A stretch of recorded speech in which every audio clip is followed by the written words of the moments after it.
Простите, но чем быстрее мы увезем пострадавшего, тем у него больше шансов остаться живым. Живым? Ребята, поехали. Я с вами. Секундочку. Следователь Афанасьев. Вы, простите, кто? Я жена Кристина Петровская. Вам придется остаться. Пройдемте.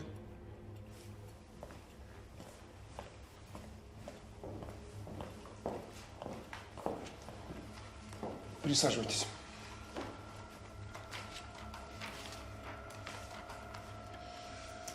Итак, где вы были вчера с 20 до 24 часов? Ужинала в ресторане с моим адвокатом Виталием Сомовым. Он может это подтвердить? Конечно. Когда в последний раз вы виделись со своим мужем? Понимаете, мы с Олегом некоторое время жили порознь. Почему? Так бывает. Вчера Олег неожиданно позвонил и попросил у меня прощения. Сказал, что любит меня, что не может жить без Алисы. Это наша дочь. А утром мне позвонила домработница, сказала, что Олег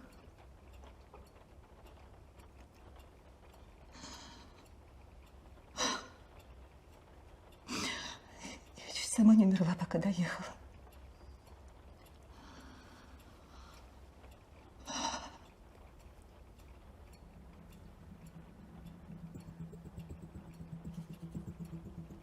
Что случилось? Я знаю, кто хотел убить Олега. И кто? Его любовница. Любовница? Да. Татьяна Корнеева. Она сначала работала в международном отделе его банка, потом пробилась в референты Олега и заморочила ему голову. Ну, знаете, как это бывает у мужчин после 40. Пока нет. Так вот. Она затащила моего мужа в постель. Когда я узнала, тут же забрала дочь и ушла. Эта бесстыжая девка тут же поселилась в нашем доме. Она вполне бдительно играла роль любящей женщины, но Олег все-таки понял, что ей ничего, кроме его денег, не нужно. Это точно ее рук дело. В доме, кроме домработницы, никого не было. Оперативники осмотрели помещение, но никого не обнаружили. Ну, конечно. Эта мерзавка увидела, что Олег мертв, и сбежала. А я бы не торопился с выводами.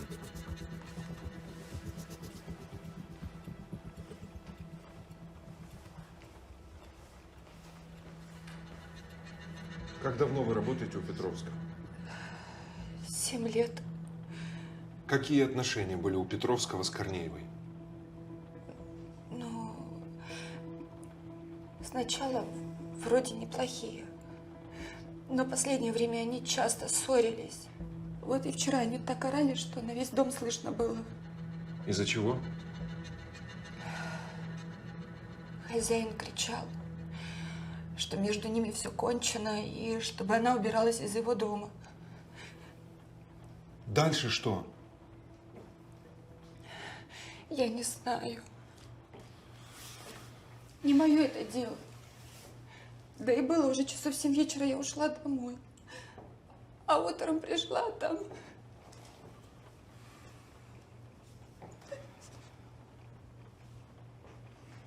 Вадим, я закончил.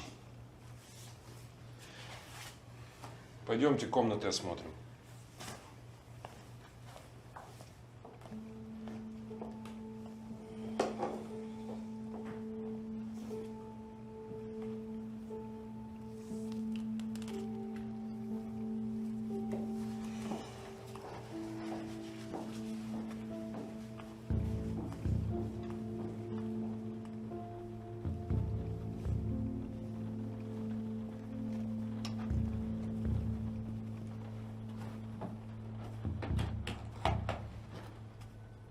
Ну вот. Похоже, кто-то в торопях бежал через балкон. Это оно. Или грабители. А вы посмотрите, все ли на месте?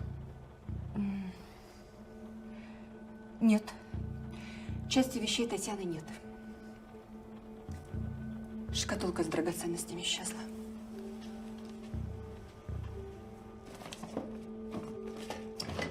Денег и документов тоже нет. Она их здесь держала. Скажите, а у господина Петровского были конкуренты в бизнесе? Не знаю, наверное. Но муж умел сглаживать конфликт. Похоже, не все.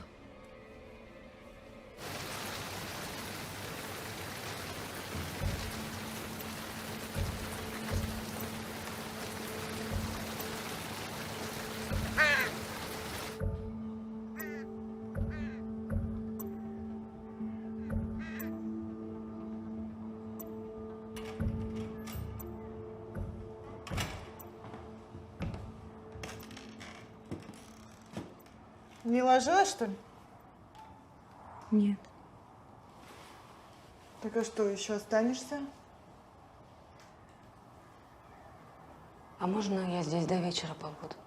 Ну, доплатить придется. За полсуток. Да, конечно.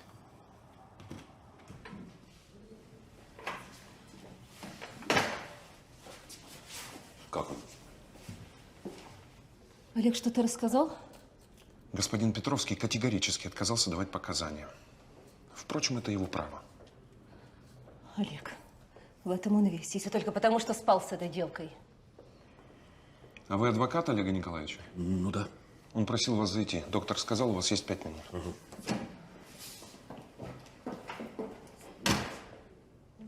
Олег Николаевич просил зайти только адвоката. Но я жена и должна быть рядом с мужем. А мы пока с вами побеседуем. Хорошо? Пойдемте. Но Пойдемте, пойдемте. Где Таня? Не знаю. У нее телефон выключен. Я звонил Варе, она говорит, что дома Таня не появлялась. Юр, Юр, найди ее. Хорошо, хорошо, я постараюсь. И некуда идти. И она беременна. Так. Ничего себе. А Кристина в курсе? Ей незачем знать об этом. И вот что. Я хочу изменить завещание. Поправишься и все сделаем. У нас с Таней будет сын. Я хочу быть спокоен за его будущее. А как показывает жизнь, ни в чем нельзя быть уверенным. Вот так вот. Выйдешь на ровном месте, споткнешься и все. Олег, да не морочь мне голову. Ты что, сам себя ударил по затылку? Я не хочу говорить об этом. Хорошо, как знаешь. Только это в корне неверно. Юр, я жду тебя с нотариусом, и вот еще что. Ты возьми на себя управление банком, пока я в больнице. Хорошо.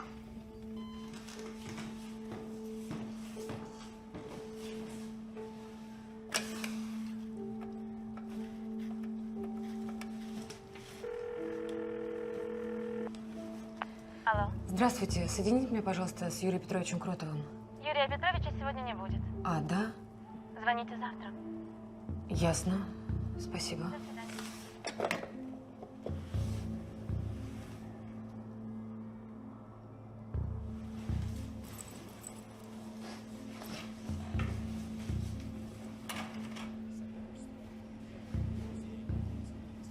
Зачем Олегу понадобился нотариус?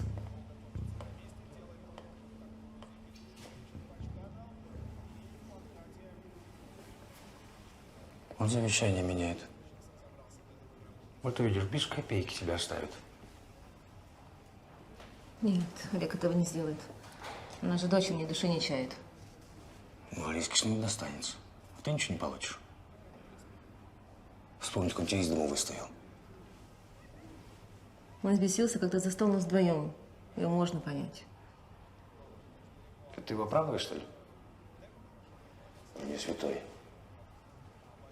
Как будто у него интрижек не было на стороне. Ты называешь наши отношения интрижкой? Ты что? Ну, тебя-то я люблю. Ну что ты?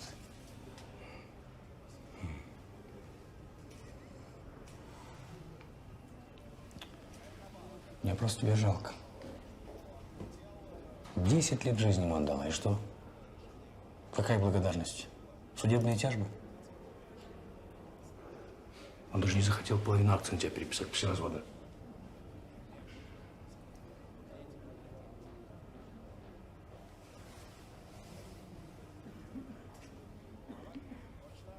А Ефе Петровский все Кротову рассказал. Ты представляешь, что с нами будет? Я знаю Олега, он так не поступит. Поступит, поступит.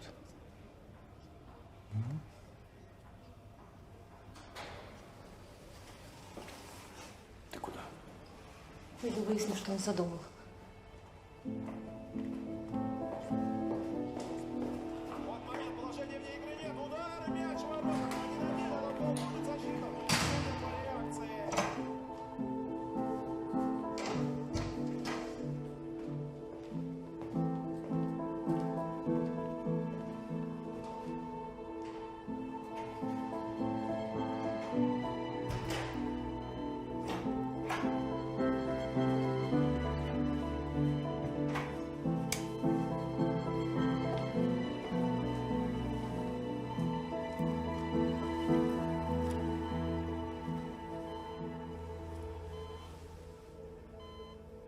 Кристина, ты что тут делаешь? Зашла узнать, как ты себя чувствуешь. Можешь не волноваться. Я ничего не сказал следователю. Это, как всегда, само благородство. Просто не хочу, чтобы журналюги трепали мое имя. Это плохо для Алисы. Надо же. Вспомнила дочери. Прошу тебя, не устраивай этих спектаклей. Я позабочусь о полиции, она ни в чем не будет нуждаться. А я? А ты?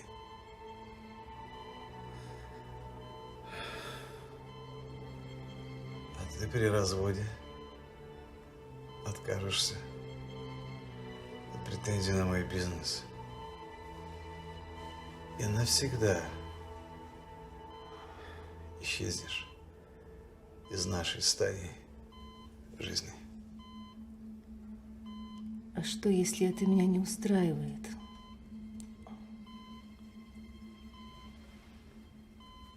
Тогда ты и твой любовник сядете в тюрьму. Об Алисе я позабочусь. Все, иди. Я не могу тебя видеть. Иди.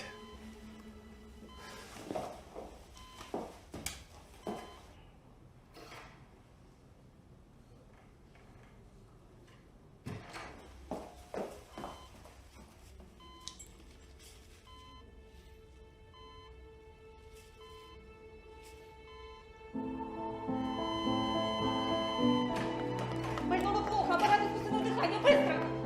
Помогите, помогите!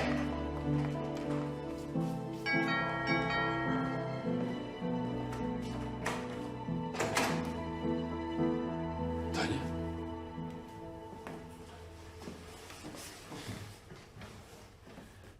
Ты где была? Тебя же все ищут. Я хотела уехать, но на вокзале было очень много полиции. Я должна вам сказать, что Олег, он... Так. Сначала горячий чай, ты совсем замерзла.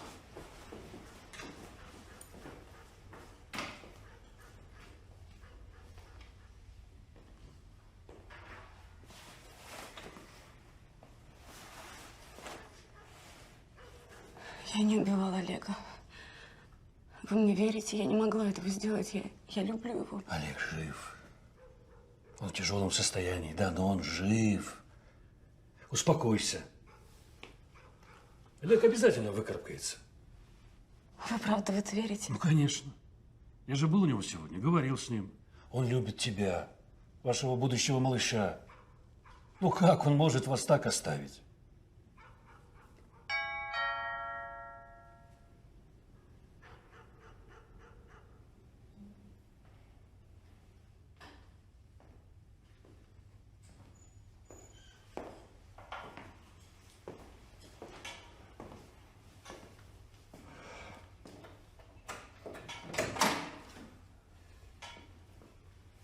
Добрый вечер. Добрый господин следователь. Чем обязан? У меня плохие новости. Час назад Олег Петровский умер. Хорошо. Да как же так? Внезапно упало давление. Врач утверждает, что это возможно, если отключить капельницу, и нужный препарат не будет попадать в кровь. И кто же это мог сделать? Мы допросили медсестру, которая дежурила в коридоре. Она видела, как женщина в медицинской одежде выбегала из палаты. Так что, похоже, мы имеем дело с убийством. Поэтому я возбуждаю уголовное дело и подаю в розыск Татьяну Корнееву. Что за чушь? На каком основании? На основании заявления жены Петровского. Так. А у него самой алиби имеется? Да. В этот момент она находилась со своим адвокатом Виталием Сомовым в вестибюле больницы. Это видело несколько человек, в частности охранник. Он подтвердил, что она никуда не отлучалась.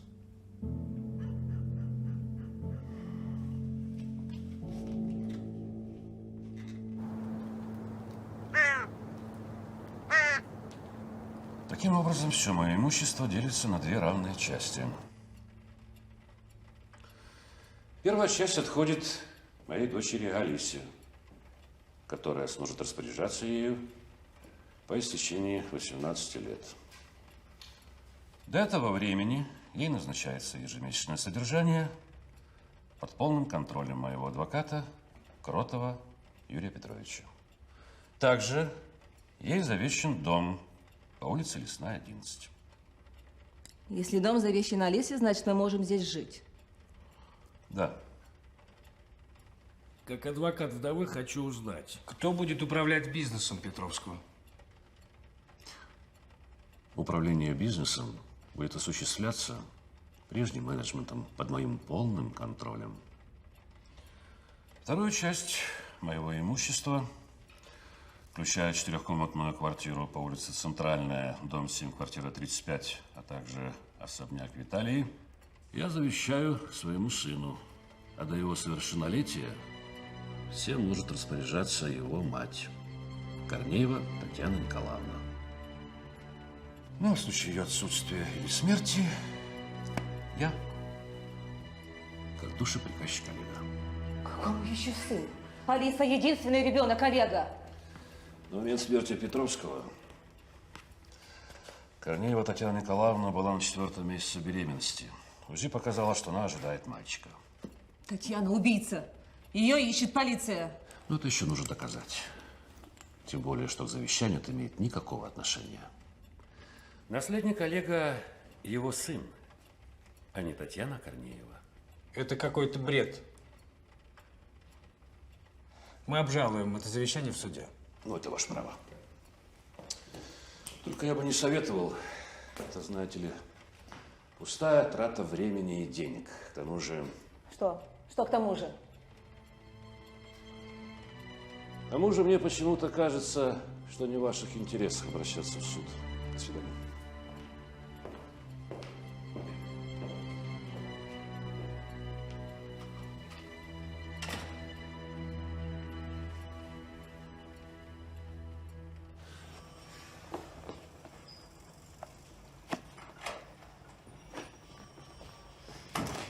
Привет.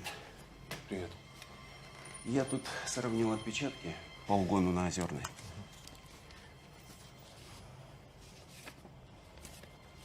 Дело об убийстве банкира. Как его? Петровский.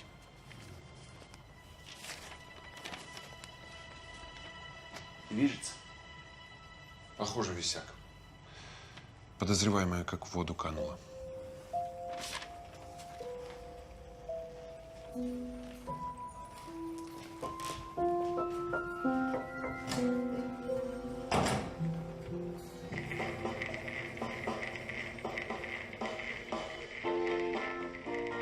Как я обожаю эту старую мелодию. Клянусь.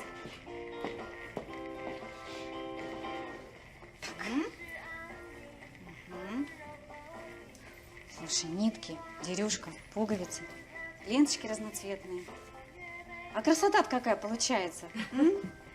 Немного фантазии и жгучее желание заработать деньги. Я бы ни за какие деньги такое не сделала бы. Зато ты считаешь хорошо.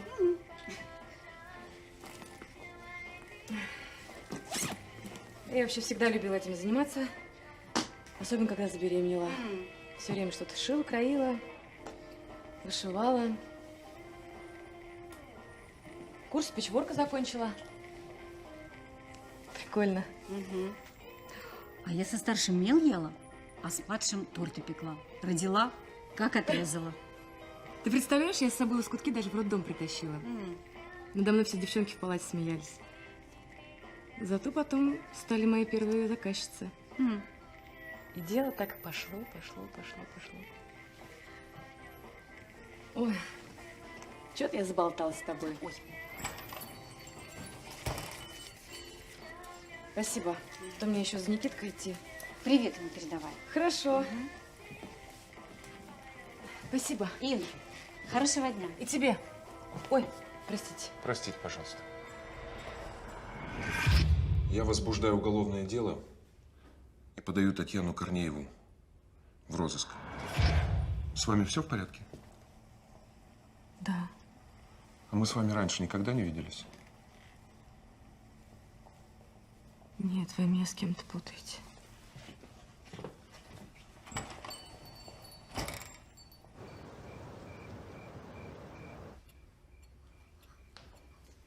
Кристина Валентиновна, ваш чай. Спасибо.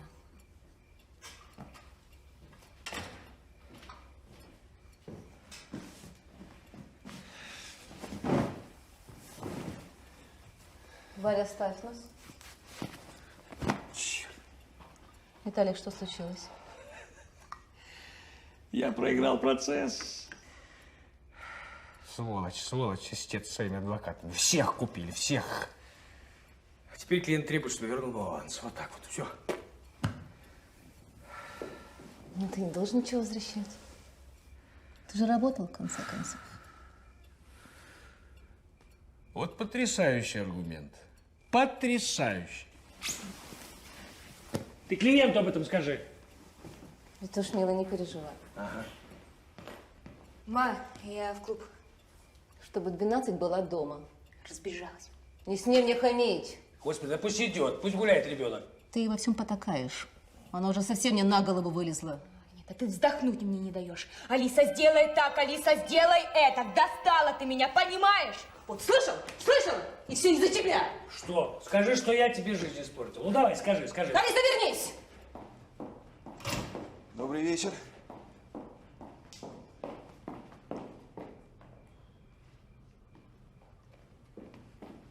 Здрасте. Hello. Что, Леш, что?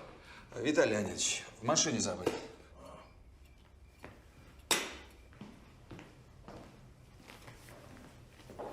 Спасибо. Ну, не за что. Да, слушаю. Да, доктор, спасибо. Что-нибудь придумаю. Да, до свидания. А у тебя что случилось? Да нет, все нормально. Ну, давай, говори. Препарат новый появился. Говорят, даже безнадежных на ноги поставят. Вопрос в цене.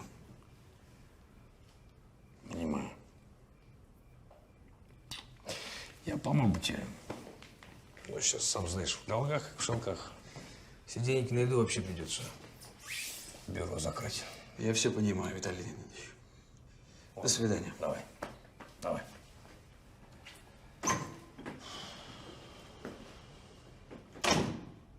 Стою возле тачки. Под таких причин. Ребят, машину уберите, пожалуйста. Ага. Грязный, порванный, такие. Куда покататься? А то чего? Что я сразу. Секунду. Слышь, дядь, ты чё разгуделся, а? Я же вежливо попросил. А? Слушай, убери машину. Что такое борзый?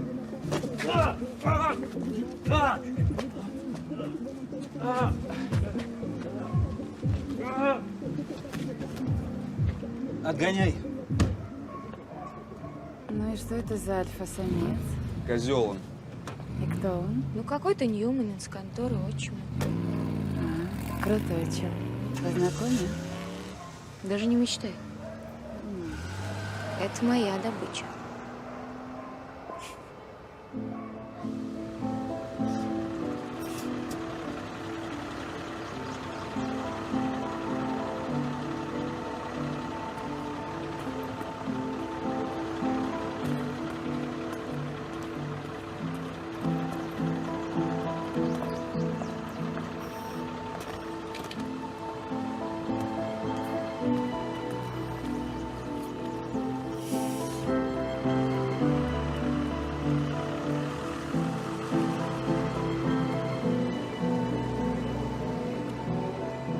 По-моему, очень симпатичный городок. Мне не нравится. Вот зачем мы уехали, а? Никитушка, ну, я тебе говорила, так нужно. Ну почему именно сейчас? У нас финал. А я, получается, команду подвел. Никит, я все понимаю, правда. Ты только не сердись. Ты немножко подрастешь, и я все тебе расскажу, хорошо? Угу. Ты только обещаешь. Ну ладно. Куда пойдем? Ты мой любимый Борчун. Сейчас разберемся.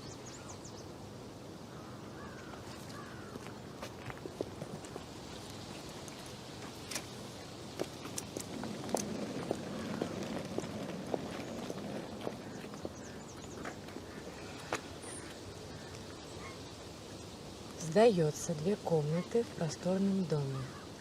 С садом. Что скажешь, Кит? Ну, надо посмотреть. Ну, пойдем посмотрим. Yo, just will fly away and I'll go home. I can't imagine how to stay alone when you'll be so far from me.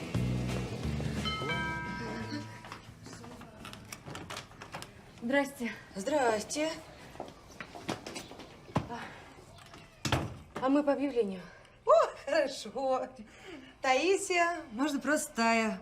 Очень приятно, я Инна, это мой сын Никита. Здрасте. Ну, раздевайтесь. Раздевайтесь, я вас обедом угощу. Заодно и поговорим. Ой, это как-то неудобно. Давайте, давайте, не то я обижусь. Руки мыть вот тут и проходите.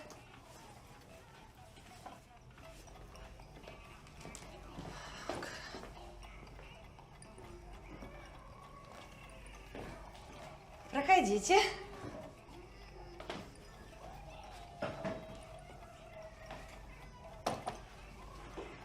Вы сами-то откуда будете?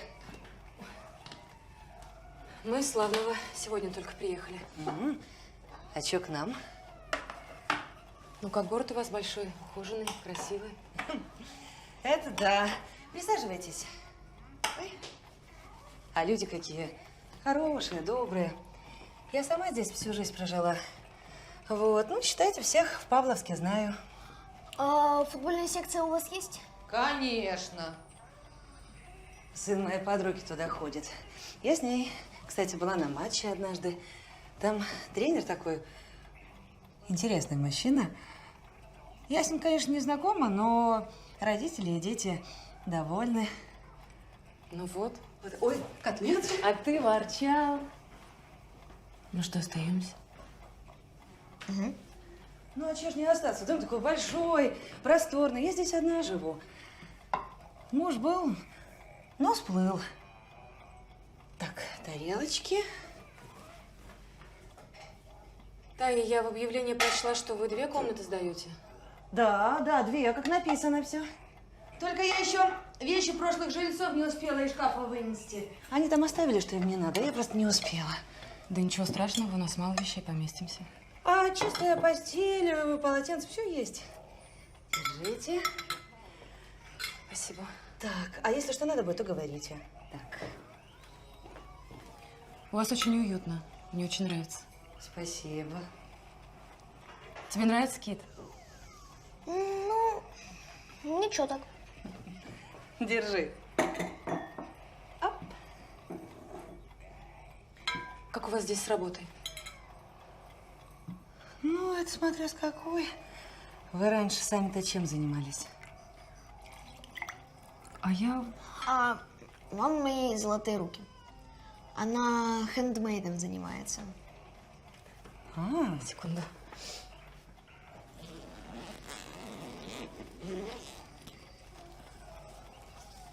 Ну вот это вам. Спасибо. Ой, у меня же здесь подруга Катька. Цветы недалеко продает. Она 7 лет за границей работала, деньги собирала. А вот вернулась, магазин открыла. Там мне тоже такая красота. Молодец. И я о том же. Так вот, ей продавец нужен. Пойдешь? Да, пойду. Хочешь прямо сейчас? А я ее предупрежу. Спасибо, хорошо. Мама, а можно я во двор пойду? Ну, давай. Пацаненка, хороший у тебя. А отец где? Или тоже разведенка? Отец Никиты умер до его рождения. Прости. А что, так болел? Ты меня извини, но я тебе как-нибудь потом все расскажу, хорошо? Документы и оплата за месяц. Спасибо.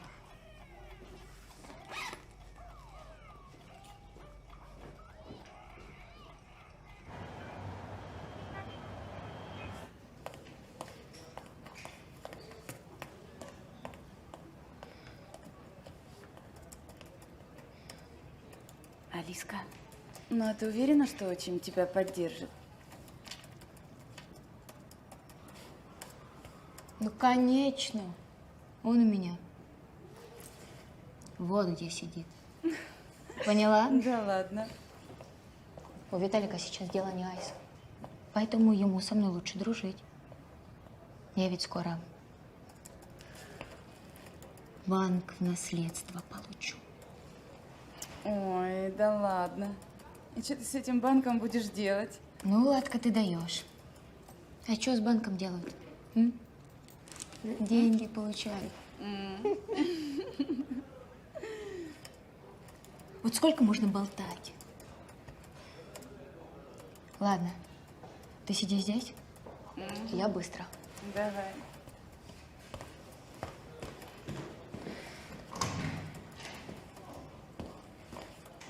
Хорошо, Лев Евгеньевич, хорошо.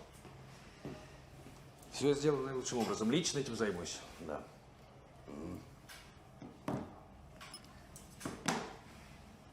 Я хочу машинку. Вот эту.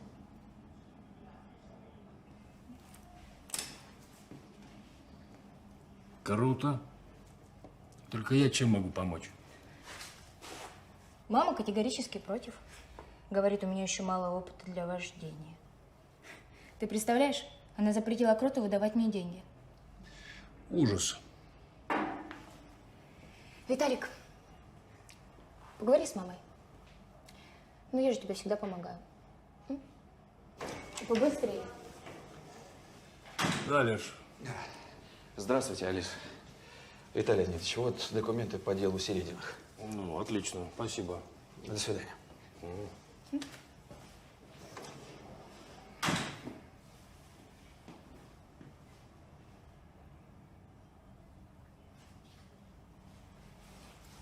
А кто это твой Леша?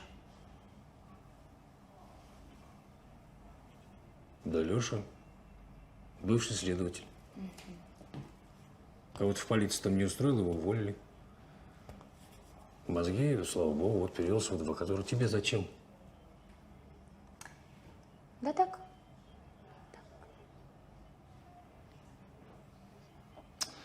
Али, смотри, не влюбись. У него там какие-то семейные обстоятельства сложные. Ты с мамой поговори. И побыстрее. Хорошо, попробую. Спасибо.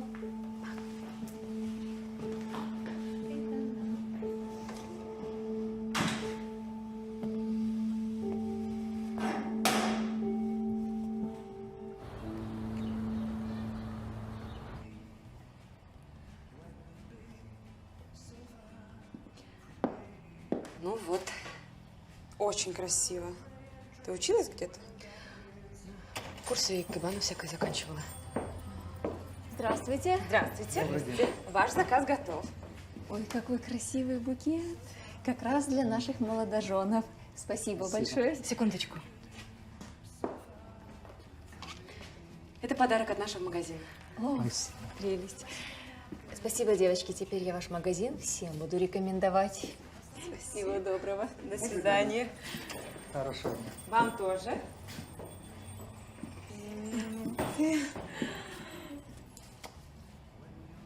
И? А может, мы отдел откроем? Будем подарки разные продавать. Тебе дополнительный заработок, ну и мне доход. Договорились? Договорились. Отлично. Тогда мы сейчас начинаем делать перестановку. Ой, Кать, прости, только не сейчас, ладно? Мне просто сын в футбольную секцию записался. Тренер хотел с родителями познакомиться. Я обещала прийти. А давай так. Я сейчас схожу и вернусь. Тогда я тебя жду. Отлично. Добрый день. Привет. Новенькая? Новенькая. Может, ты поставишь уже коробки? Да.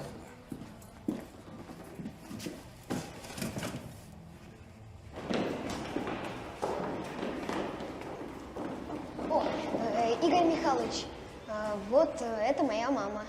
Добрый день, Инна. Очень приятно, Игорь. Быстро переодевайся и в зал. Мне, конечно, приятно видеть на тренировке красивую женщину, но я думал, что придет папа Никиты. А какая разница? Ну как, для того, чтобы оценить потенциальные физические данные мальчика. Я всегда так делаю. Отец Никиты умер. И что теперь? Он вам не подходит? Да нет, что вы. А вы чем занимаетесь, если не секрет? Работаю в цветочном магазине здесь за углом. Знаю такое.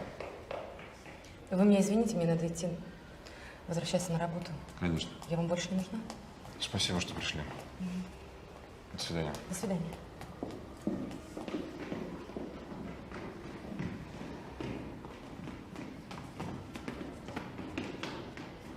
Перекидывай назад! Вперед!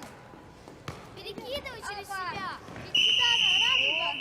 Новичок! Новичок! В команду пойдем. Красный, оранжевый.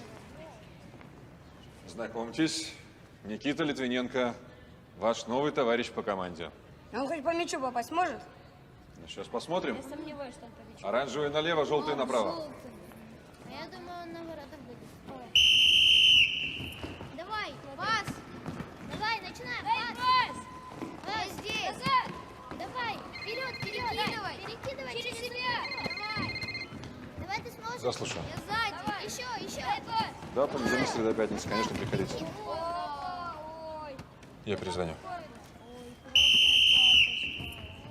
Игорь Михайлович, подножка ж была.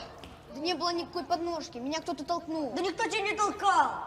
Ты меня толкнул. Да кому ты нужен? Никто тебя не толкал! Ты сам в своих ногах запутался. Все, до свидания.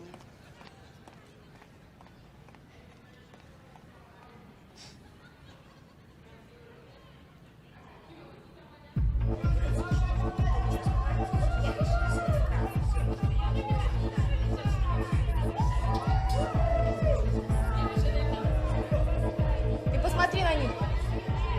Даже замутить не успел. А чё, у тебя не клеится с тем суперменом из конторы отчима? Да при чем здесь не клеится? Просто не до него было. А, ну конечно. Что ну конечно? А хочешь поспорим, а? И он через полчаса будет здесь. А давай, на что? А на французское шампанское. Идет? Давай, набирай. Посмотрим.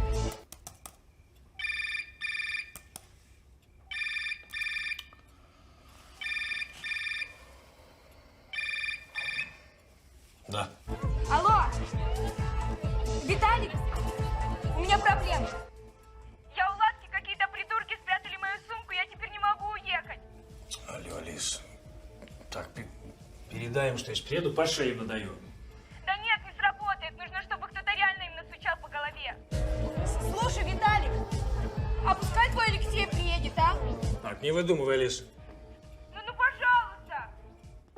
Алло, Алиса! Бред какой-то.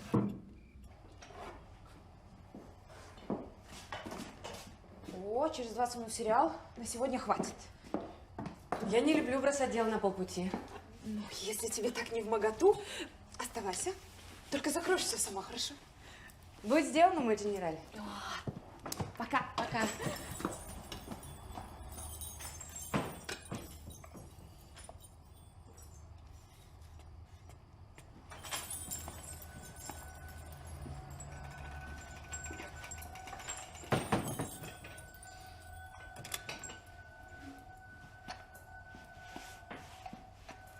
Помочь?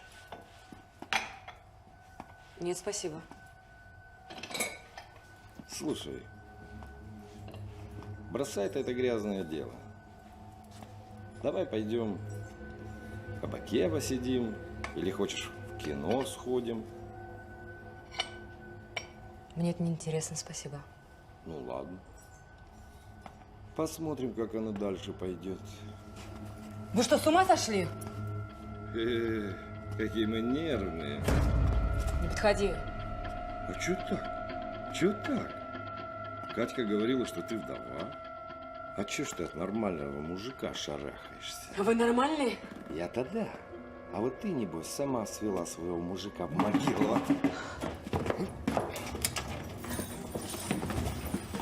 Ты чё?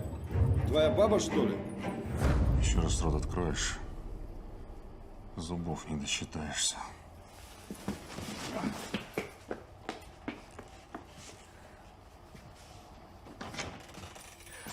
Спасибо вам большое.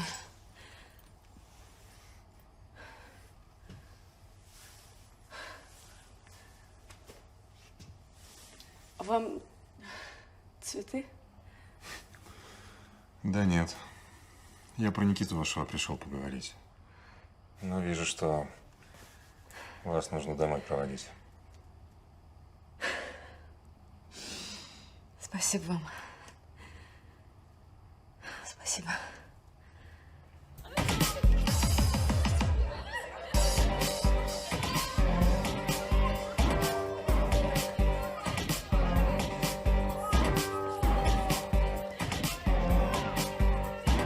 Здравствуйте! Где Алиса? Ой, а вы примчались ее спасать? Напрасно. Где она? Чувак, а ты адресом не ошибся? Чего? А вы меня ищете? Hello!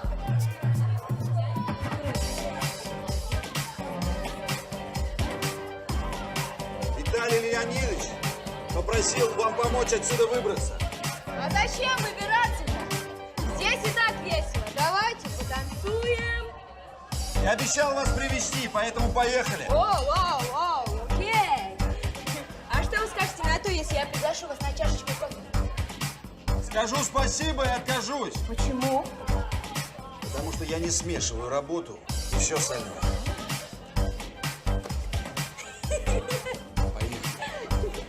А шампанское Ладки тебе придется покупать.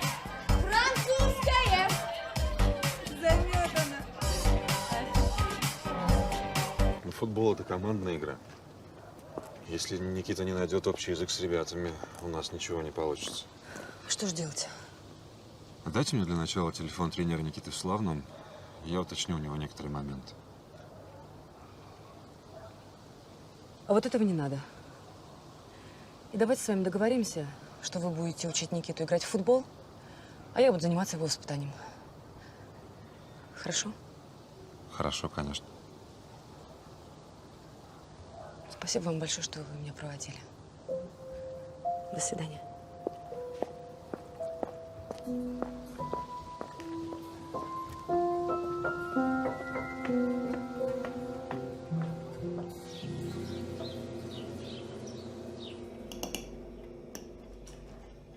Доброе утро. Доброе.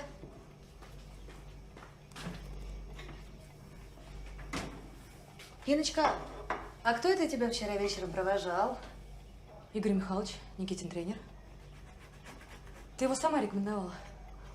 А я его в темноте не узнала. Думала, ухажер какой-то у тебя появился. Нет. Да и не нужен мне никто. Мам, я готов. Так. Ну, мы с тобой договорились, Кит. На провокации не ведемся. Со всеми налаживаем контакт. Угу. Да. Пока.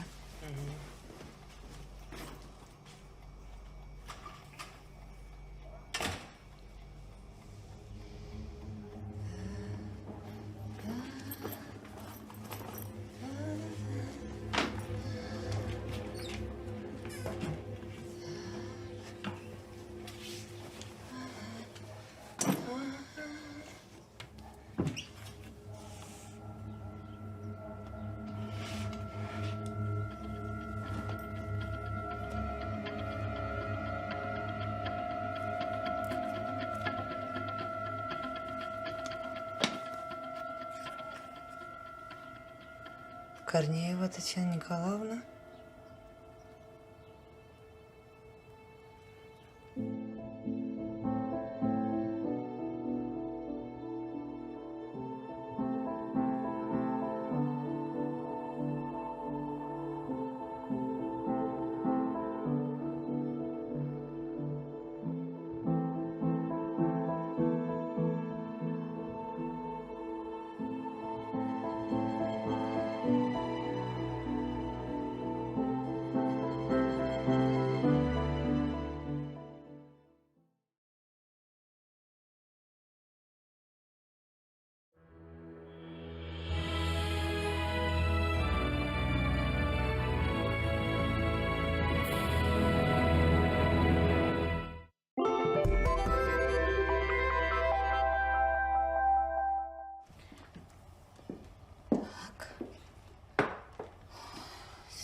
Переводчиками сплошная путаница. Паярито. Пахарито. Птичка по-испански. Ты знаешь испанский? Да, в школе учила. Инуся, а ты можешь мне помочь? Я тут с парнем познакомилась на международном сайте знакомств.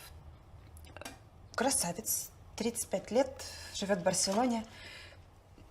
Пишет, что влюбился в меня с первого взгляда.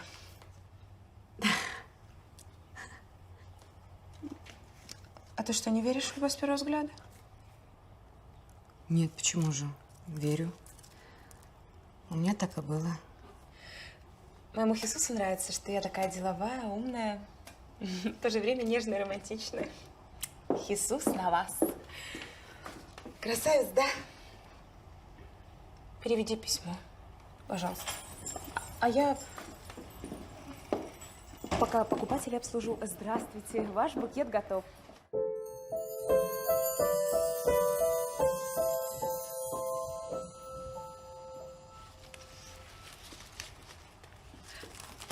Пожалуйста. Открытка такая, просто прелесть. Да, это наша Инуся. Своими руками. Спасибо. До свидания. Пожалуйста, до свидания.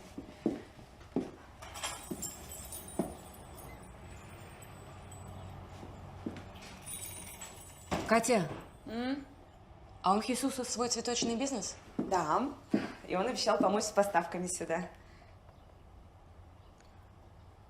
каким образом цветы из Испании попадут к тебе?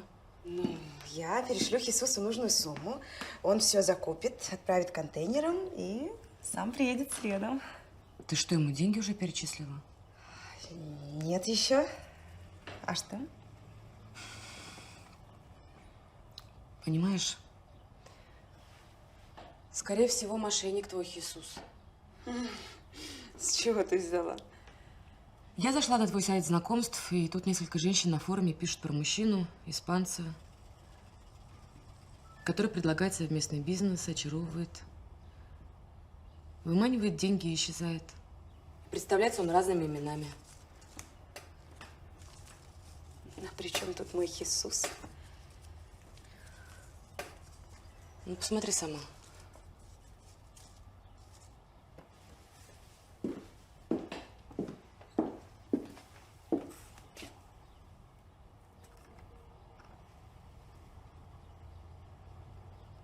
Он же писал, что...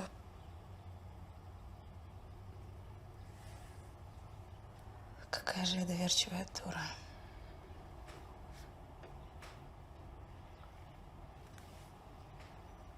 Как ты догадалась? Хисус Навас – это футболист Барселоны и сборной Испании. Я подумала, что это совпадение странно.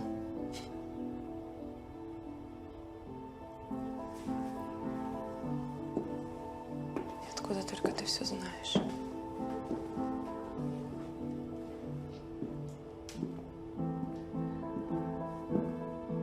Мне просто Никитка футболом увлекается, и я вместе с ним.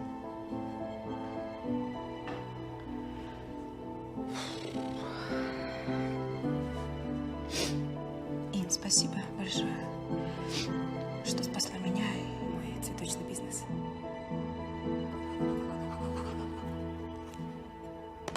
Ну вот, Алиса, я тебя поздравляю. Теперь ты можешь распоряжаться своим наследством самостоятельно. Круто.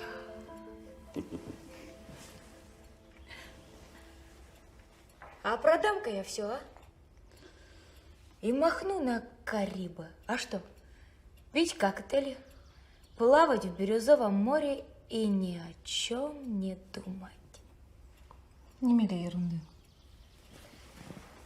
Да шучу я. Ну, все. Пока. Ты куда? Ресторан? А это Without Me. Меня в клубе друзья ждут.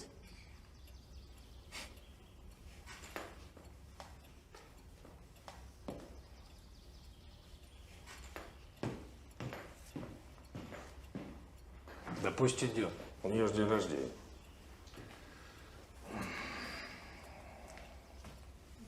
Юрий Петрович, хотелось бы уточнить. А что произойдет, если Алиса действительно решит продать часть своих акций? А ничего не произойдет. Юра, ты можешь объяснить свои слова? В уставных документах банка четко прописано, что продать свою часть акций один владелец может только с согласия второго владельца. Следовательно, сына Олега. А до своего совершеннолетия с опекуном Татьяной Корнеевой. Ну да.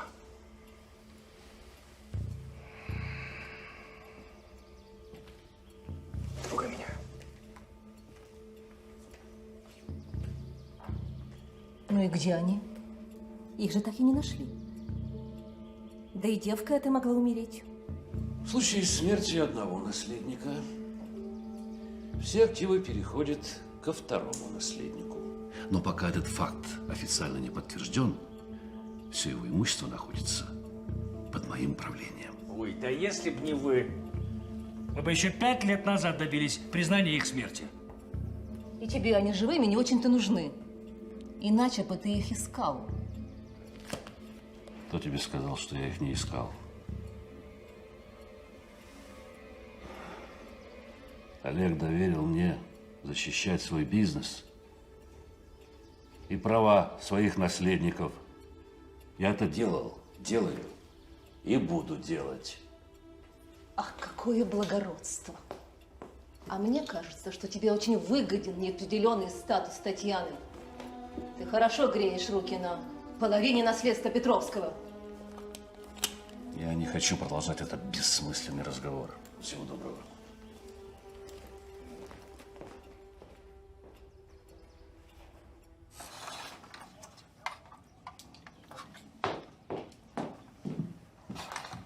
Как дела? Обедал? Угу. Тетя Тая грибным супом накормила. Ну, отлично.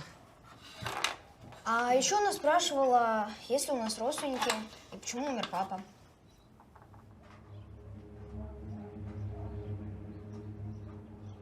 А ты что ответил? Только то, что ты мне рассказывала. Добрый день. Добрый день. Никита сегодня пропустил тренировку. Я вот решил зайти. А я не знала. Проходите.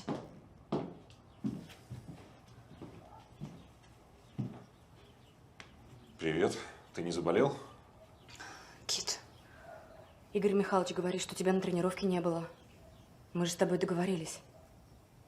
Я не нужен команде. Вот и все. Ну, во-первых, решать это буду я.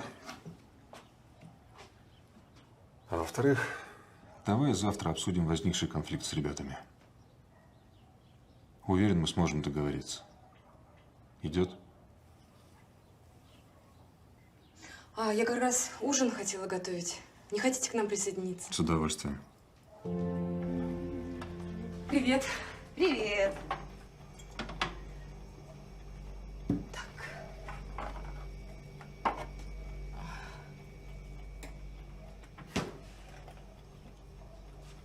Тая, ты яйца мне не одолжишь? Ты что, печь собралась? Да нет, просто гость неожиданно пришел, тренер Никита. Омлет хотела сделать. Яиц мало.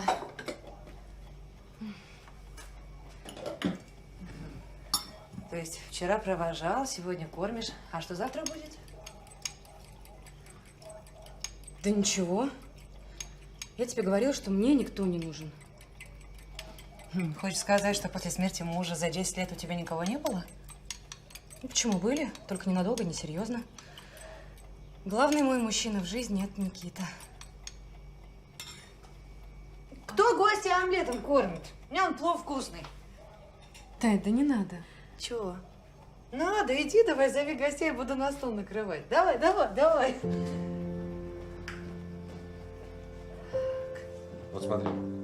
А если поставить защитника вот здесь, то фланг становится непробиваемый.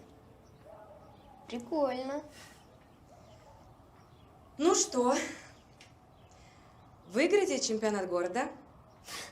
Это легко. Пойдемте, нас Тая на плов приглашает. Это наша квартирная хозяйка, очень хорошая женщина. Пойдемте. Пойдемте, пойдемте.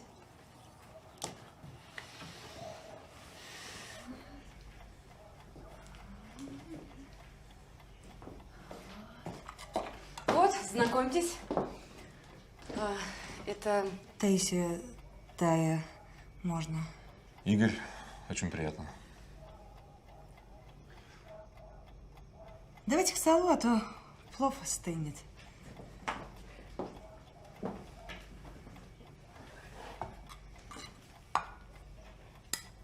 Спасибо. У меня первый тренер был из Узбекистана. Так он на сборах всегда плов готовил. Это как раз настоящий узбекский плов. Да, с тамошними специями у нас здесь на рынке продается. Очень вкусно. Да.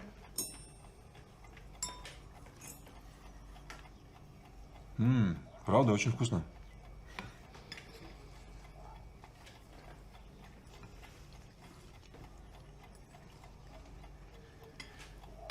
А хорошо, наверное, быть чемпионом. Конечно.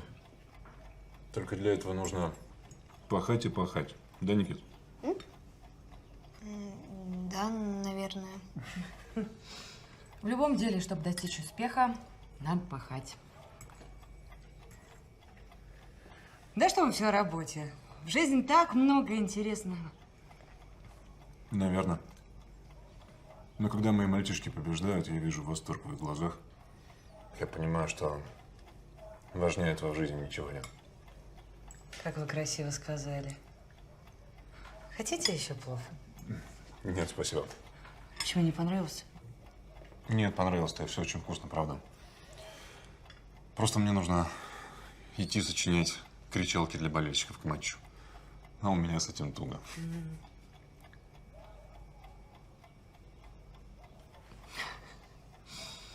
Команда вперед, соперников жмите. И прямо к воротам На крыльях летите! Здорово. Откуда это? Мама сочинила. Серьезно? Ага. Мама с папой часто на футбол ходили, ну, тогда стала сочинять. А потом для моей, для бывшей моей команды сочиняла. А для нас придумаете? Попробую. Ну вот и здорово. Таечек, спасибо большое. Действительно, все очень вкусно. Но мне нужно идти. Никит, встретимся на тренировке.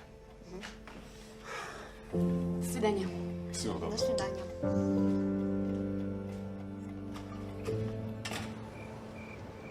Что я тебе говорила? Кротову не интересно, чтобы Алиске достали все акции. Банк за эти годы нарастил прибыль. Естественно, Юра не хочет выпускать его из рук. Мне нужно срочно вернуть долг. Если в ближайшее время мы не продадим Алискины акции и не вернем деньги, мне конец.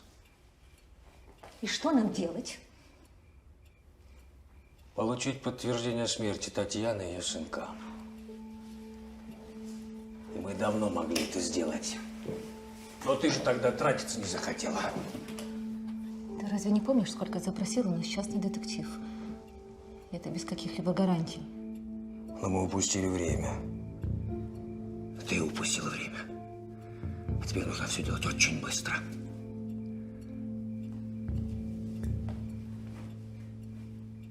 Но даже если эта девка с отпрыском жива, я найду способ заставить ее отказаться от наследства.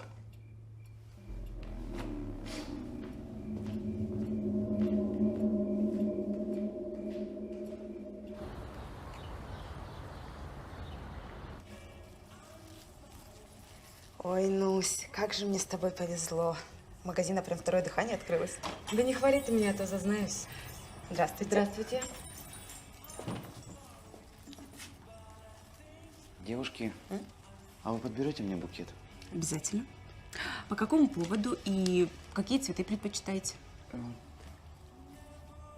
Да вот, что-то похожее вы мне сделаете? Да без проблем. Пойдемте. Обсудим детали. Кать, привет! Привет, привет. Я тут роман тебе новый принесла. Все начитала, не могла оторваться. Испанец какой-то написал? Нет, испанца мне не надо. Ну, как знаешь. А ты знаешь, что Инна знает испанский язык? Да ты что? Ну вот что у нас такой головой и руками делает в нашей провинции, почему работает продавцом? Мало ли что в жизни. Ты, главное, не брякни это. Ничего мне ценного сотрудника с толку сбивать. Я, если помнишь, тоже инженер-полиграфист. Только кому это здесь надо? Красота всегда и везде нужна. Да и не про то. Мне кажется, что у нашей Инны есть тайна. Да не, мать, это ты романов перечитала. Да. Даже если так, главное, она хороший человек. Так, мне работать надо. Здравствуйте. Могу я вам чем-то помочь?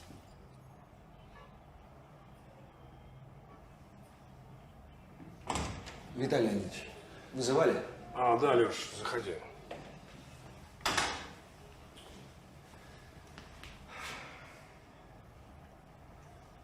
Помощь твоя нужна. Есть одно дело, деликатное, но очень для меня важное. Я знаю, там ситуация у тебя сложная, нужны деньги. Я готов тебе платить тройной оклад. Но нужно будет поработать сверхурочно и помотаться по командировкам. Хорошо. Что за дело? Нужно будет найти одну женщину и, возможно, ее ребенка. Они пропали 10 лет назад. И что, все эти 10 лет их никто не искал? Нет, ну искали. Почему? Ну, безрезультатно. Она мне позарез нужна сейчас. Найди их и привези сюда, можешь? Постараюсь, но... А если ее или их, как вы сказали, в живых уже нет, то что? Ну, тогда привези документы, подтверждающие это. Вот, держи, тут вся важная информация. Что, Платон, что? Виталий Леонидович, мы можем ехать? Да, хорошо. Подожди меня.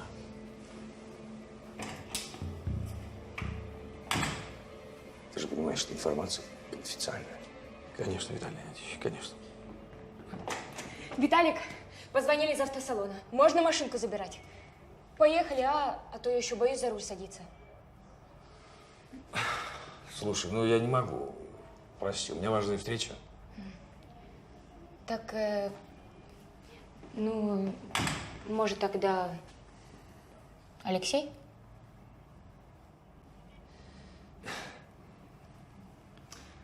Леш, выручишь? Да не вопрос. Поехали. Что? Беги давай, беги.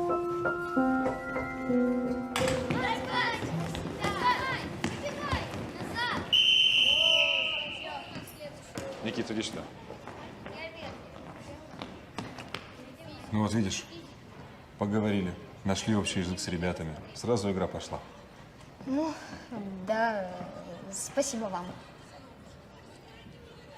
А как думаешь, если на следующую игру я поставлю тебя в основной состав, потянешь? Вы серьезно? Абсолютно. Еще как потяну, вот увидите. Мам, прикинь, Игорь Михайлович хочет поставить меня в основной состав. Поздравляю. Иди переодевайся. Спасибо вам большое. Для Никитки это очень важно.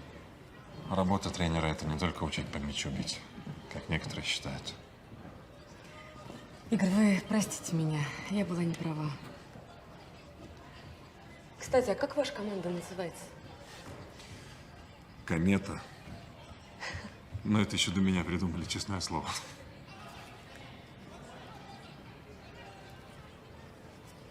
Вот, как и обещала. Облети хоть всю планету, но кометы лучше нету. Классно получилось. Спасибо. Ну что, мама, пошли? Вы домой? Да. Давайте я вас провожу. Сейчас только быстро переоденусь. Нет, спасибо большое. Мы сами. До свидания.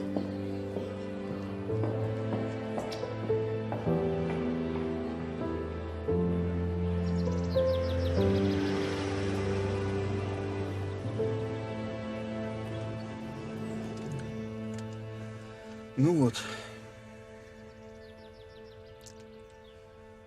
А давайте я сейчас маме машинку покажу, а потом поедем, обмоем покупку. Извините, не могу. Меня дома ждут. Жена и дети. Нет. Подружка. А нельзя вот хотя бы на один вечер отложить свои дела, там повеселиться, потанцевать? Нет, нельзя. Мне завтра утром на работу. Хорошего вам вечера. До свидания.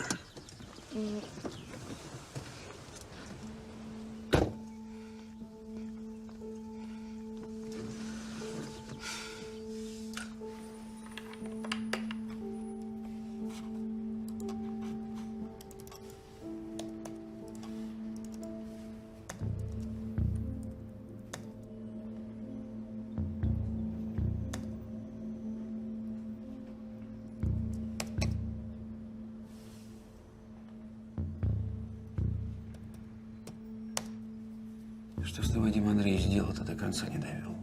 Лёш, подойди ко мне, пожалуйста.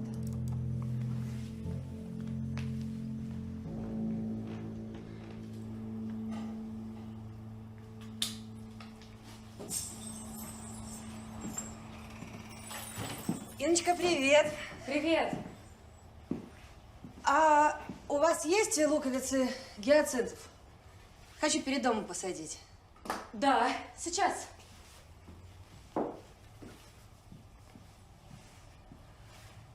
Это ж надо, сколько тебе Боженька талантов дал. Все ты умеешь. Да ладно, не все. Просто когда помочь некому, приходится учиться многому и разному. Выбирай. А как же так получилось, что помогать было некому? Отец Никиты умер, светлая ему память, но должны же быть друзья. Должны, но их нет. О, Тай, привет. Привет. Девчонки, а я вот что подумала. Может, моему магазину новое название дать? Может, теперь салон подарков? А надо назвать женским именем. Только сильным, чтобы успех притягивала. Например, Татьяна. Означает победительница. Ну, как? Ну, ты, подруга, даешь. А что это я должна свой магазин называть чужим именем? Тем более, что Татьяна означает не победительница, а повелительница. Гиацинт берешь? Беру.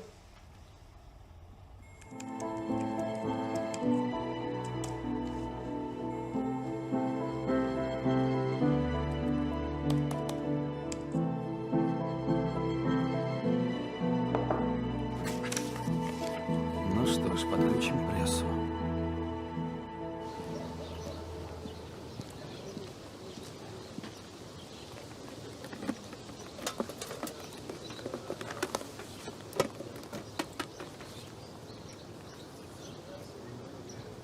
Разыскивается родственниками в связи с наследством.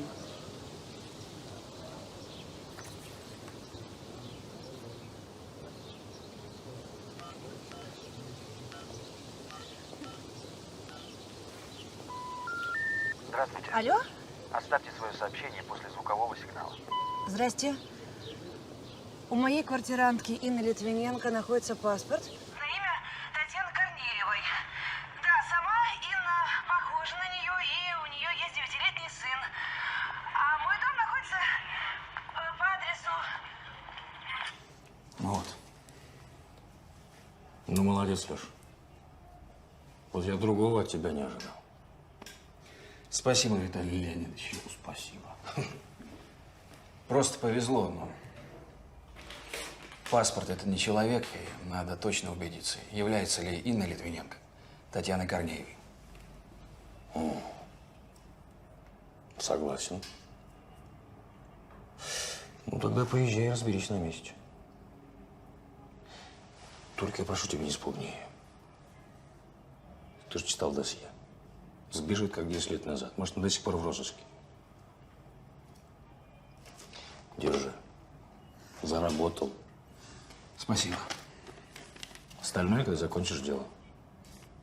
И я тебя прошу, выезжай сейчас. Спасибо. Я все понял. Давай.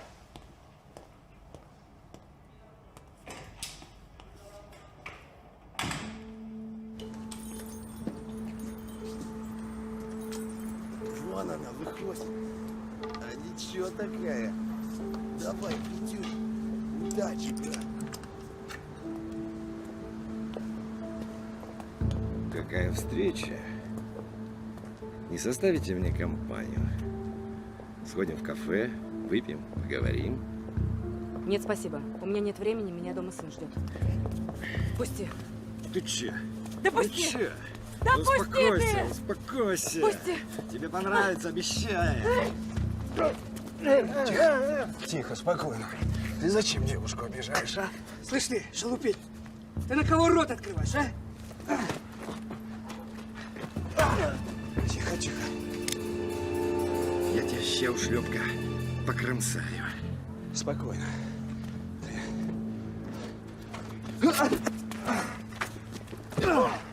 Тихо, тихо, тихо. Вот это, мужики, холодное оружие, статья. Где здесь у вас полицейский участок? Не надо полицейский участок, пускай они уходят. Слышали, что девушка сказала? Вали отсюда. Ножичек себе оставлю. На память. Спасибо вам огромное. Если бы не вы, страшно подумать, что было бы. Да. Не за что. Просто у меня хобби такое. По ночам парочки алкашей по носам настучать. У вас есть из домашних кому помочь? Да нет у меня тут домашних. Впрочем, как и дома в вашем городе тоже нет. Есть только номер гостиницы и все. А, так вы приезжий? Ну, можно и так сказать. Ну, пойдемте ко мне, я помогу. Меня Инна зовут. Алексей, очень приятно. Говорят, драка не повод для знакомства. Да не переживайте вы так, все хорошо, все нормально. Идемте, идемте.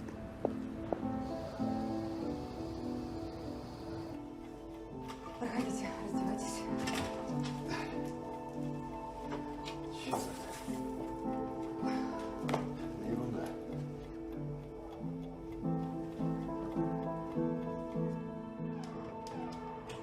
Пойдемте за мной. Идемте, идемте.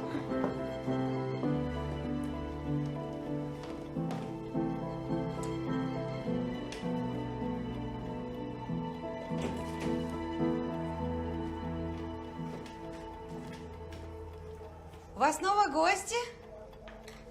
А, не, этот дядя, дядя Леша его зовут. Он маму спас, когда на нее какие-то хулиганы напали.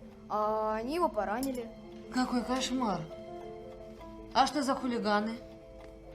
Не знаю. Может, все-таки позвонить в полицию? Не хочу. Да бог с ним. Ну почему? Завтра они кому-нибудь другому пристанут. Алексей, спасибо вам большое. Ну, дальше я как-нибудь сама разберусь. Ну вот, готово. Спасибо, теперь точно жить буду. Добрый вечер. Таисия, хозяйка этого дома. Добрый. Алексей, очень приятно. Извините. Да, Никита мне все рассказал. Вы настоящий герой. Да что ты. На моем месте так бы каждый поступил. А вы не местный. Я тут всех почти знаю, а вас вижу в первый раз. Да, я только сегодня приехал. Ой, откуда вы такой героический и скромный? Прямиком из столицы. Развелся с женой, квартиру я оставил. Вот, и приехал сюда, на историческую родину, так сказать. А, у вас здесь родственники есть? К сожалению, увы, уже никого нет. Старики все умерли, а молодые разъехались. А, и кто они? Может быть, знаете, Елена и Виктор Лемешко. Виктор мой троюродный брат. Конечно, помню. Они уже лет 15 в Германии живут, сюда вообще не приезжают. Ну, говорят, дом сдают. Да, вот я, собственно, там и жить собираюсь. Ой, слушайте, а чем заниматься у нас будете? Ну, если не секрет. Я айтишник.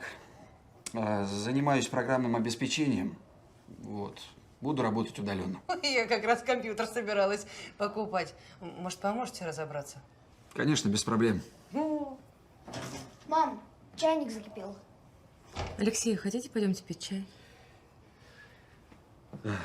Спасибо, как-нибудь в другой раз. Вы думаете, будет в другой раз? Не знаю. Но, честно говоря, хотелось бы. Я вас проведу. Спасибо. Заодно дверь закрою. Приходится на ночь запираться, а то хулиганья развелось. А мужик-то у нас в доме один, Никита. Да, серьезный у вас защитник. Ну да. Только мама у него какая-то невеселая. Ну, есть такое. Таня, скажите, а Инна, она не замужем? Вдова она. Одна осталась еще до рождения Никиты. Ни друзей, ни родственников. Понятно. Ну что, до свидания. До свидания. Запирайте. Ой.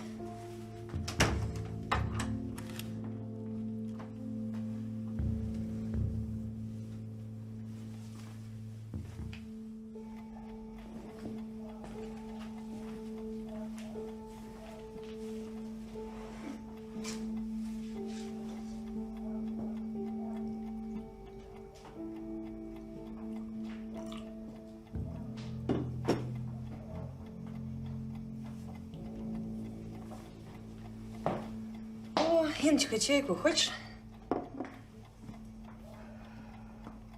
Спасибо. Интересный мужчина. Главное, холостой. Не понимаю тебя. Молодая, красивая, от кавалеров отбоя нет, а ты на них ноль внимания, кило презрения. Ну, вот так вот как-то получается. Что ж тебя так от мужиков отвернуло?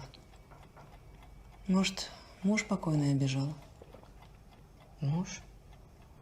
Ты что? Муж меня любил. Заботился обо мне.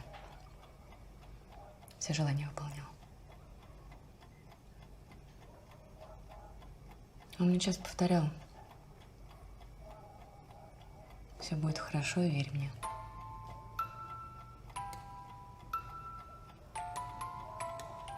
Спасибо за чай.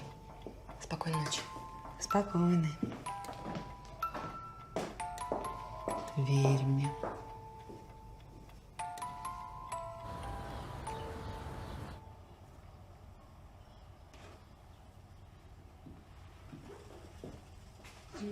Петя мне и раньше не особо нравился.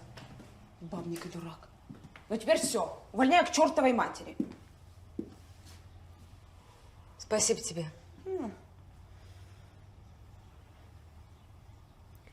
А кто же нам теперь цветы возить будет? Разберемся.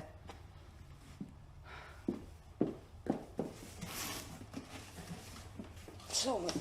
Без мужиков не справимся, что ли?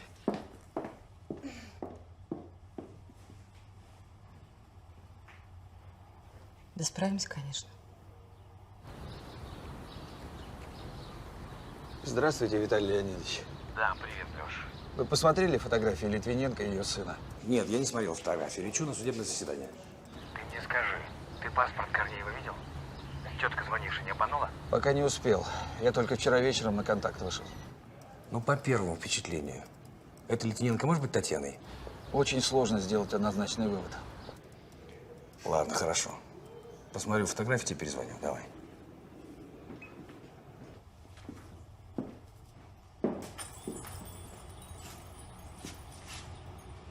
Здравствуйте. Добрый день. Ну, как ваша рука? Да вроде ничего, жить буду. Так, вот вы какой герой нашего города.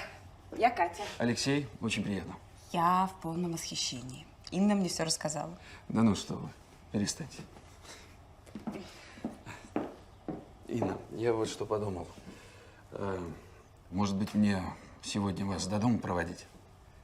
Ну, чтобы исключить, так сказать, повторение инцидента. Что скажете? Спасибо, не нужно. Тем более я сегодня рано заканчиваю. У меня у сына первая игра, он футболом занимается. Футболом? Я тоже занимался футболом, как раз в его возрасте. Возьмите с собой. Кать! Кать, у тебя под магазином пьяный валяется. Полицию вызови, я свой телефон не взяла. Да ладно. Проспится и домой пойдет. Ты куда? Кать, пьяный не человек, что ли?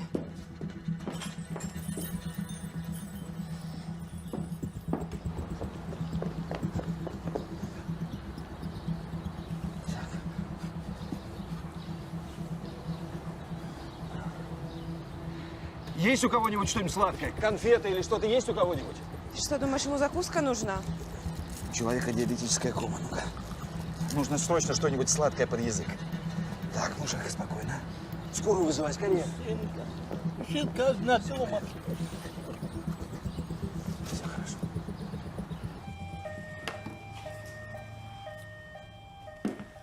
Все. Увезла скорая нашего диабетика. Ну, слава богу, успели. Алексей, вы врач? Нет, просто знаю немного об оказании первой помощи. Как говорится, нужда заставила. Вы большой молодец, правда. Это еще что? Теперь у нас задача посложнее. Нужно спасти кошку. Пушинку. Старик один живет, а покормить ее некому. А я, честно говоря, с кошками раньше дела не имел.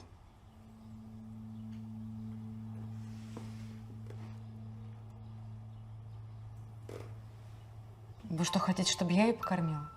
Честно говоря, да. Вы извините, но я говорила, у меня у сына сегодня… пойди. Да помоги ты человеку кошку покормить. А Алексей тебя потом на такси к Никите отвезет, да, Алексей? Конечно. Ну, ладно.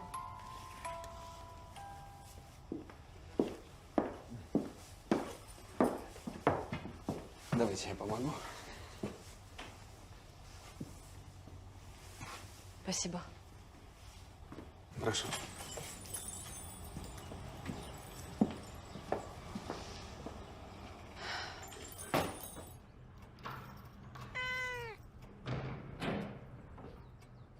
Так.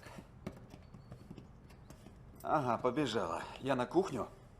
Там должен быть корм в ящичке. А вы попытайтесь с ней договориться.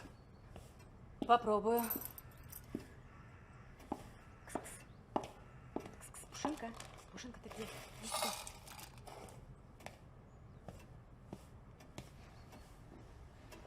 Так. Где? За шкаф спряталась. За шкаф.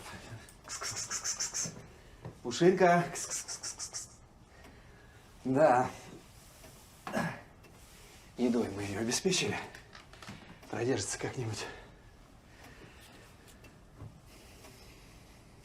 Спасибо вам, Инна, за помощь. Так я же вам ничем не помогла. Вы сами все. Говорили, что с кошками никогда дела не имели. Если честно, я хотел, чтобы вы пошли со мной, и все. Эх вы. Обманул, каюсь. Ну ладно, пойдемте. А то на матч опоздаем. Пусть это будет самый большой ваш обман.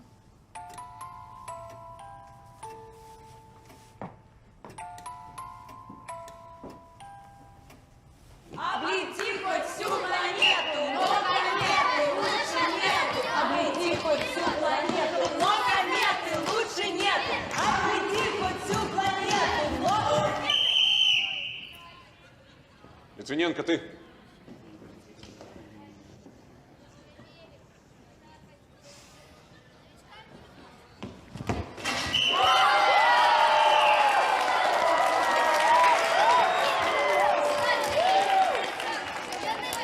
Мам, ты видела, какой удар получился? Видел, молодец. Мам, а можно мы с пацанами к Артему пойдем? У нас завтра уроков мало и... Ну давай только не допоздна, ладно? Ладно, пока, мам. Добрый день, Инна. Поздравляю вас с боевым крещением Никиты. И я вас поздравляю, у вас отличная команда. Спасибо. Ваши кричалки тоже очень помогли. А если мы оба такие молодцы, давайте отпразднуем победу нашей команды в кафе. Алексей. Игорь. Вы простите, но не получится. До свидания.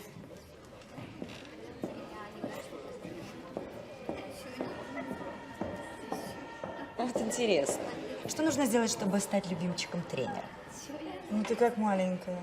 Видела, как она перед ним хвостом вертела? Хорошая команда, поздравляю. Выскочка, опять Лиза, а что у тебя удары косые? Что происходит?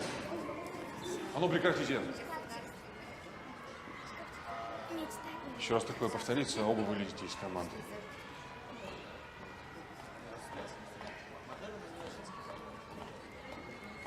Понаедут невесть откуда без отцовщины. Да как вам не стыдно? Вы же обо мне ничего не знаете. Ты слышала, учить меня будет сопляк. Матвей. Ну все, не расстраивайся.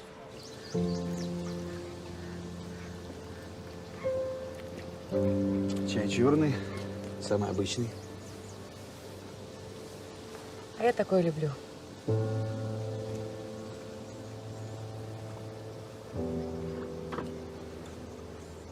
Чувствую себя какой-то двоечницей. Мало того, что работу прогуляла, вместо того, чтобы домой идти ужин готовить, сижу, ни о чем не думаю. Разве это плохо? Да нет. Просто непривычно. А что для вас привычно? Мне хотелось бы больше знать о вас. Зачем? Вы мне интересны. Очень.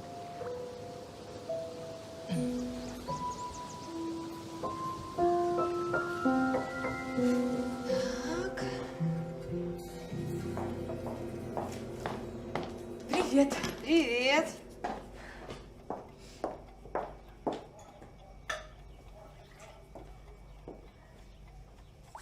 Чем так вкусно пахнет? Ну, это у меня завтра день рождения. Ты приглашена на ужин. Спасибо. А что ты так сияешь? Да просто настроение хорошее. Никитка выиграл. Выиграл? А чего он тогда такой мрачный пришел, не ел, сразу шмыгнул в комнату? Странно. Ну? Он же в гости собирался.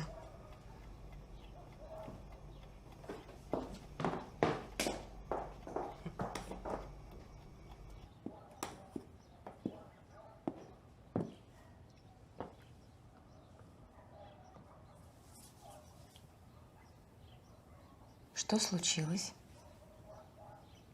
Я что, чем-то провинилась перед тобой? Или мы больше не друзья? Ты здесь ни при чем. Тогда что произошло? Это что такое? Откуда синяк? Это все Матвей. Он разозлился, что Игорь Михайлович поставил меня бить пенальти. И что? Из-за этого он тебя ударил? Сначала я его ударил. Он сказал, что я выскочка и подлиза. И что удары у меня кривые.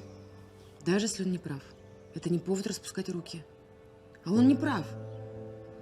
Тренер из Славного говорил, что ты очень способный. И если будешь дальше работать, то самого Месси за пояс заткнешь. Так вот, если бы мы не уехали из Славного, все было бы по-другому. И команда у нас была дружная. А здесь я вообще чужак. Еще мамашка Матвея сказала, что я безотцовщина. Мам, а почему у нас нет ни одной его фотографии?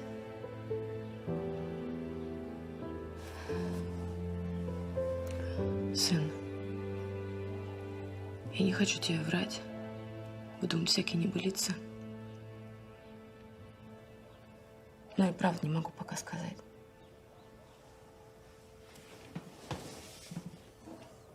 Я тебя прошу. Верь мне. Придет время, ты все узнаешь.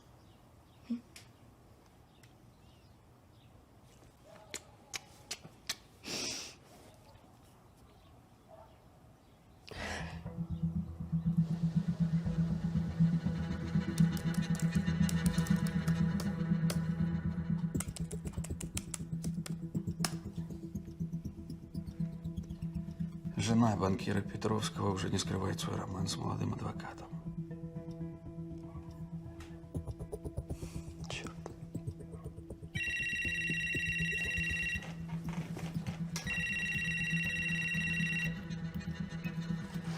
Да. Лёш, ну я посмотрел фотографии. Ну, вроде она, вроде нет. Пацан по возрасту подходит. Но нам нужна стопроцентная гарантия, понимаешь?